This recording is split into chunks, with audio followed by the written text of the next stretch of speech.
Hello दोस्तों। आज हम एक मैथमेटिक्स का बहुत इम्पोर्टेंट टॉपिक स्टार्ट कर रहे हैं जिसका नाम है कैलकुलस।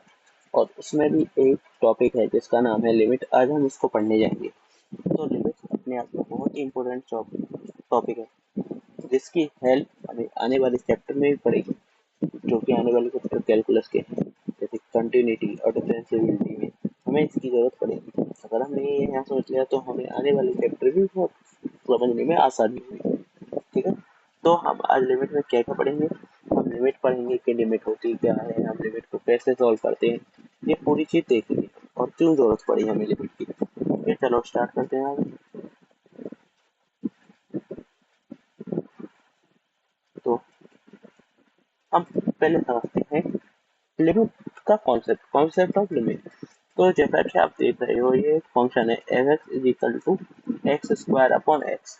अगर हम इसकी बात करें, अगर हम इसमें पॉजिटिव वैल्यू की बात करें, एक्स की पॉजिटिव वैल्यू की बात करें, तो ये जो फंक्शन होगा डिफाइन होगा, कुछ भी एक फाइनाइट वैल्यू आएगी। और नेगेटिव वैल्यू के लिए बात करें तो भी कुछ फाइनाइट वैल्यू आएगी। लेकिन हम जैसे ही X is equal to zero पे पहुंचते हैं तो क्या होता है, तो ये फंक्शन बन जाता है नॉन डिफाइंड।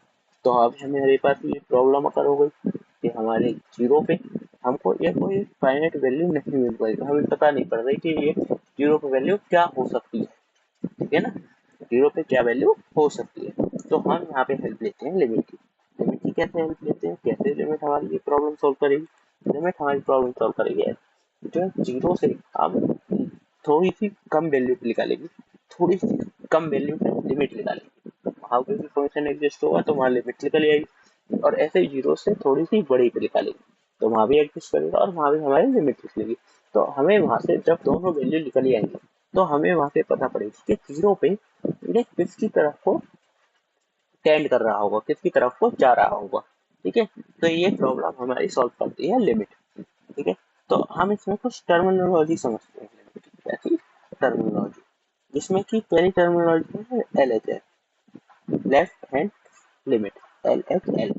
ठीक है। और दूसरी टर्मिनोलॉजी है आर एच एल। ठीक है। ये जैसे कि अपने आप में एल एच एल नाम ही शो कर रहा है, लेफ्ट हैंड लिमिट, मतलब कि जब हम, जैसे नाम है इसका ऐसे काम, जैसे कि हम एक नंबर लाइन देखते हैं, जब हम किसी वैल्यू के लेफ्ट हैंड में जाते हैं तो उससे छोटी हो जाती है वो वैल्यू, ऐसे यहाँ पे होती है लेफ्ट हैंड लिमिट। इसमें क्या होता है कि जिस पॉइंट पे हम वैल्यू लेफ्ट हैंड लिमिट निकाल रहे हैं उसका क्या मतलब है, उससे थोड़ी सी छोटी वैल्यू पर ही हम उसकी वैल्यू फाइंड करने की कोशिश कर रहे हैं, लिमिट फाइंड करने की कोशिश कर रहे हैं। जैसे लिखते कहते हैं, इसे लिखते हैं इस तरीके से, limit x tending to a negative f x. अब ये यहाँ जो लिखा है हमने x tending to a negative, इसका क्या मतलब है, ये है कि ए की जो वैल्यू है थोड़ी सी कम की तरफ को टेंड कर रही है, थोड़ी कम की तरफ हो जा रही है। अब वो कम, थोड़ा सा कम, कितना कम, बहुत ही थोड़ा सा नेग्लिजिबल कम की तरफ हो जा रही है। अब इसे और कैसे लिखते हैं, और इसके आगे तरीका होता है ये। अब हमने इसमें क्या किया है, इसमें क्या किया है, हमने एक कोई वेरिएबल ले लिया है एच, जो कि जीरो से थोड़ा सा पॉजिटिव हो।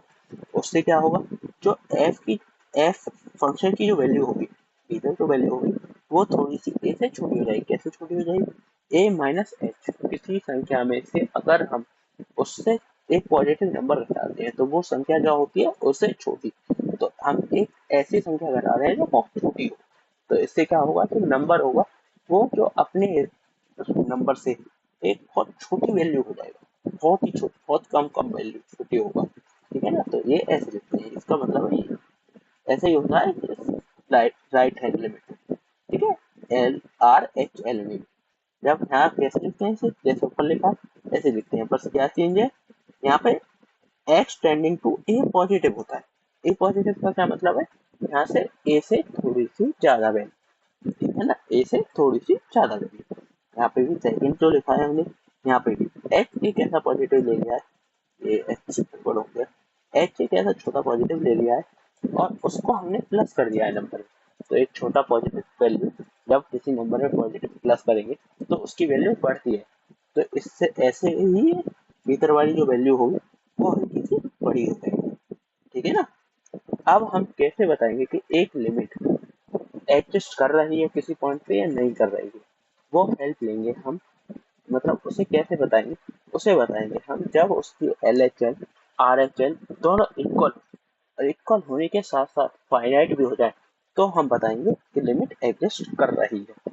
ठीक है, अगर लिमिट फाइनाइट तो है दोनों LHS और RHS, लेकिन इक्वल नहीं है तो भी हमारी लिमिट एग्जिस्ट नहीं करेगी। और एक और कंडीशन कि LHS और RHS इक्वल है लेकिन फाइनाइट नहीं है दोनों, क्या नहीं है, फाइनाइट नहीं है, तो भी हमारी लिमिट एग्जिस्ट नहीं करेगी। यहाँ तक क्लियर हुआ होगा। और हम अभी ग्राफ से समझेंगे। ठीक है, तो ग्राफ से समझते हैं। मैंने एक ग्राफ बना रखा है, बेसिकली ग्राफ है, मैंने ऐसे ही ड्रॉ कर दिया था। तो इसमें हम समझेंगे, इसमें पहले हम देखेंगे, देखो यहाँ पे थोड़ा जूम करता हूँ, इसमें चलो बता दे। जैसे कि अब यहाँ -1 पे देख, -3 पे देखते हैं, अभी सॉरी -3 पे देखते हैं, -3 पे देखते हैं। तो -3 पे हम जब वैल्यू देखते हैं, पहले इस ग्राफ को देखो, -4 से ये स्टार्ट हो रहा है और -3 पर जा रहा है। फिर -3 पर इसकी वैल्यू क्या हुई है, 1, मतलब -3 तक जाने पर वैल्यू हो गई 1। लेकिन -1 पे, -3 पे वैल्यू क्या हुई है इसकी, वो हो गई है 2। ऊपर ये लिखा हुआ है कॉमे में,